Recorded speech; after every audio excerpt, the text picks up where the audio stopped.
Hello, everyone. Craig Rice, Patriots Credit Services. Let me get my. There you go.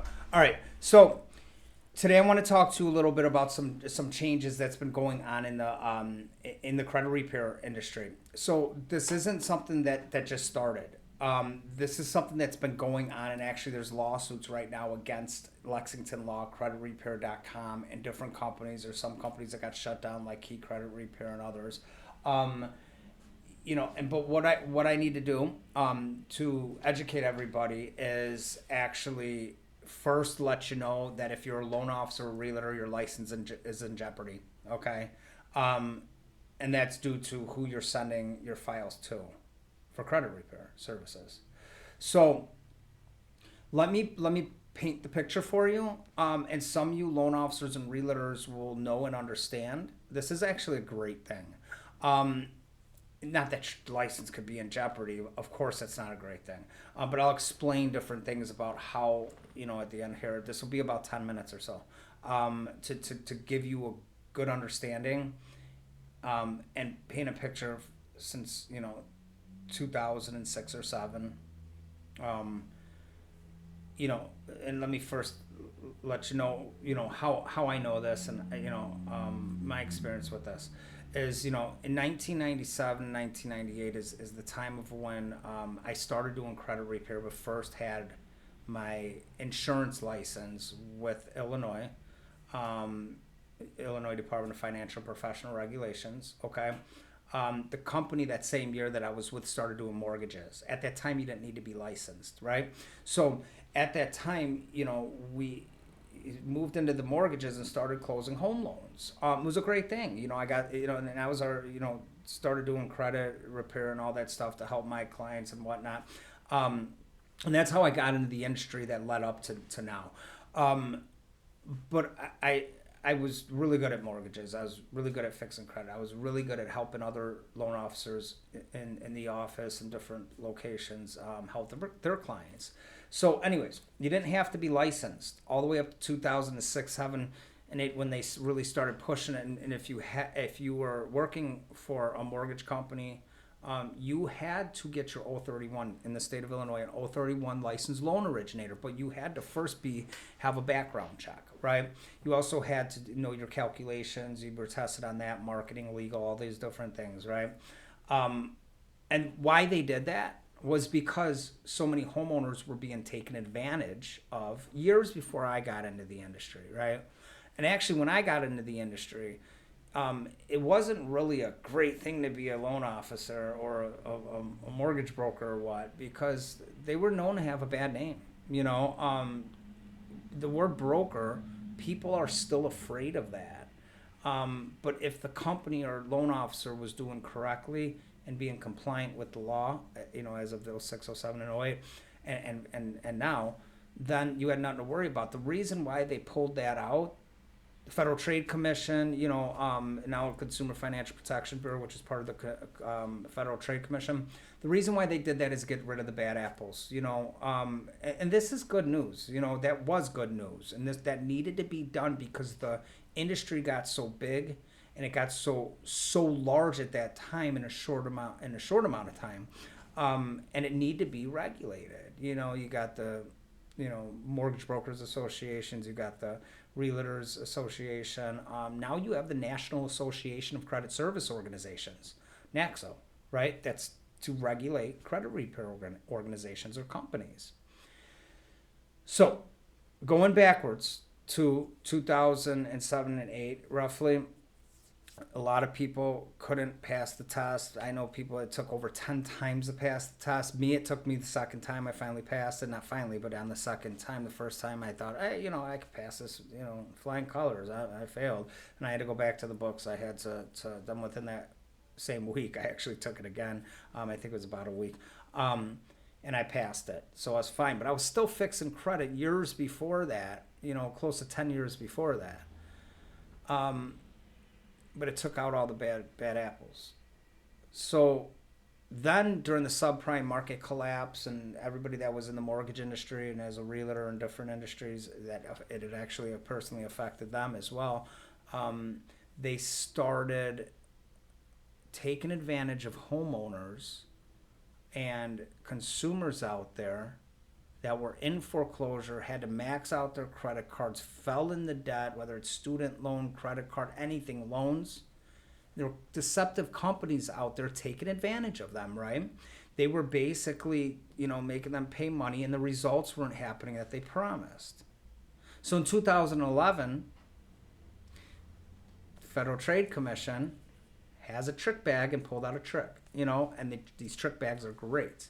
They're created for the reason of consumers not being taken advantage of. Consumers, as homeowners, whatever.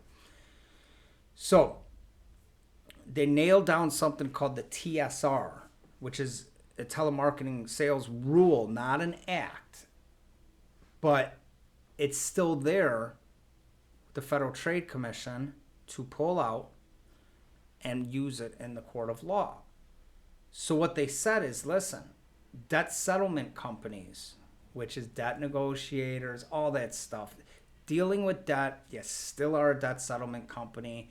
You can't, change the name to mean something else. You're a debt settlement company. Even attorneys dealt with debt. You're a debt settlement. You fall under the TSR, different acts and laws. So that being said, they took care of that industry. They got all the, excuse my language, with the shitheads out that were taking advantage of consumers, and they cleaned it up, and it's still going on, right? It's still going on with a lot of things, okay? So every industry has bad apples. But when it gets to be to the point of where there's bad apples everywhere you look, it needs to be regulated. So, what's next? Well, no, let's stay here. That settlement is they went into their database of the deceptive companies and they pulled out where these files were being referred from. So they consider them lead generators. Credit repair industry and debt settlement, we would consider them partners, right? Because we work hand in hand with them and we get them back to them and they close the home loan or whatnot. And, everybody's happy as long as you're compliant and doing what you're supposed to for the consumer. This isn't about us. This isn't always about you. This is always about the consumer. If you do right by the consumer, then you did right by everybody, right? So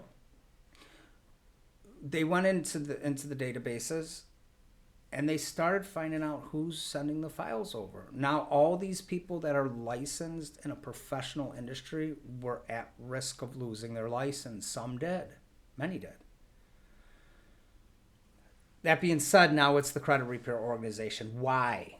Because the same thing is going on. You've got deceptive companies, deceptive people that are just, all they did is file articles of incorporation and think they're a credit specialist, or they could post on social media and all of a sudden they've been, they know exactly what they're doing about, the algorithms and the different statute of limits, just all the stuff that plays into a part. Okay. Now when you look at the mortgage industry, loan officers and realtors, they're respected. Why are they respected? Because it had to evolve over time where they took the people out that should never have been dealing with money or anything like that, or financials, and they got them out. They're now respected over time, as they should be. It's the same thing back then as it is right now for credit repair. We are frowned upon. We are looked down on.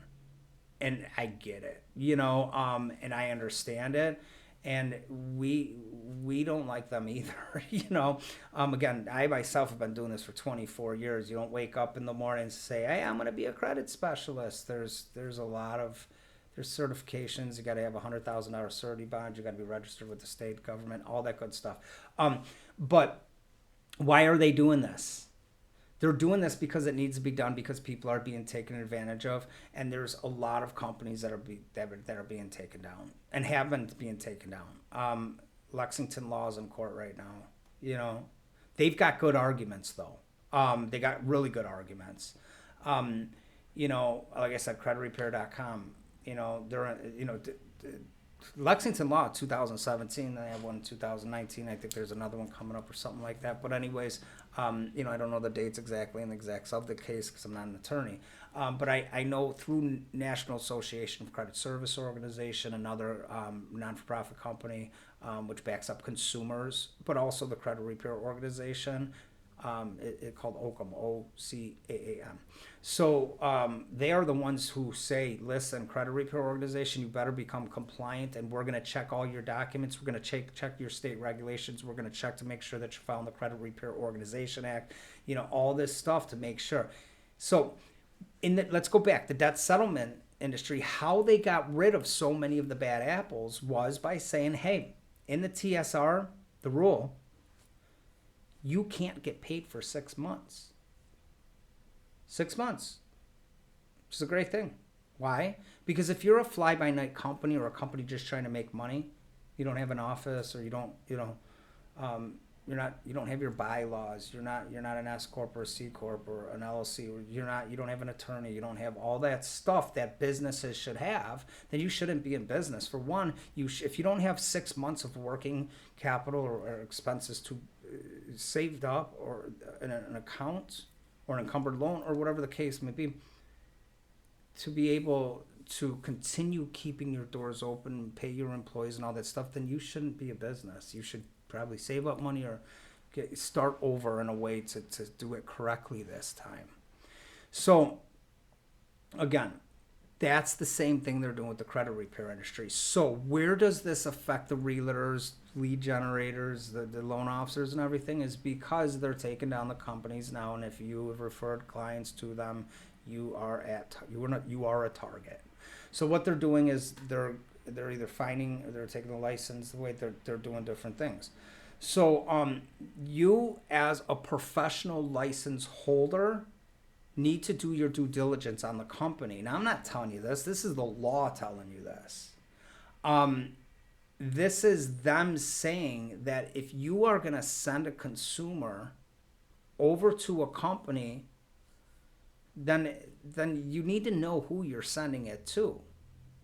So what credit repair organizations need to have now, and they're supposed to have, but this was something that was just pulled out, and people are like, whoa, what's this, right? It was pulled out in 2017, but it's now really being pushed. So now it's basically where you got to wait 6 months. You've got to be registered. You've got to have an account for an escrow account. The escrow company has to be biased. They can't have anything to do with you, and you can't have anything to do with the client.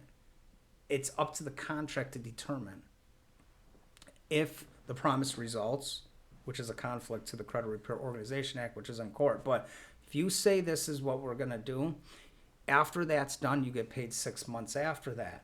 So that doesn't mean the client doesn't have to pay. It just means you as a credit repair company, and I'm saying this to talking to credit repair companies too, because there's a lot of our clients that are credit repair organizations that send us their clients' files.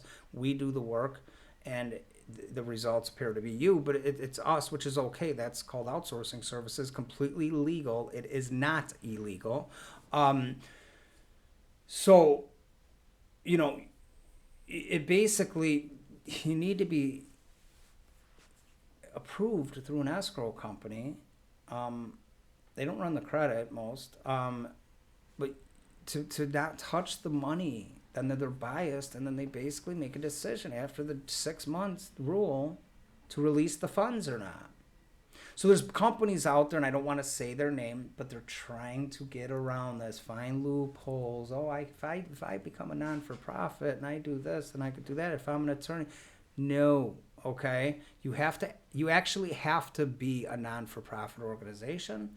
Not only that, if you are an attorney, as long as you were on the phone at least one time before the transaction, or even in person, you fall under the TSR, okay, the telemarketing sales rule. Okay, you fall into it. So you got other companies that are doing it all online, right? So even when you contact them, a robot, talks to you, and then they have to sign the agreement, and then they could talk to them. So they're all trying to get around the loopholes. It's going to come down on them as well. So you as a loan officer, you as a realtor, you as a professional license holder, you need to be careful on who you're sending the files to. So when you send it to them, or before you send it to them, do your due diligence, find out. Anytime anybody wants our credentials, they're there, to the most that we could show you. You would know our escrow company, our surety bond number, policy number. Um, and we get all your clients free credit analysis. They'll know what to do um, if they could do it on their own in a timely manner for them, or if they need it to be advanced, it happen quicker. Um, then they hire us, but we can't touch that money until 6 months after. So I hope this information helps. If you ever want some information from me, you can Facebook message me. If you got my cell phone number, it's not hard to get. But if you got our office number, it's Sunday today. I wanted to make sure to get a video out. I don't have all the time in the world, so I always want to make sure that I'm able to get some videos out and some information. This is an urgent video. This is a video that had to be let known to the loan officers and realtors and everybody out there. But anyways, I'll keep talking. Craig Rice, PatriotsCreditServices.com. That's Patriots with an S at the end. Credit, then services with an S at the end.com. PatriotsCreditServices.com. Reach out to me. Thank you.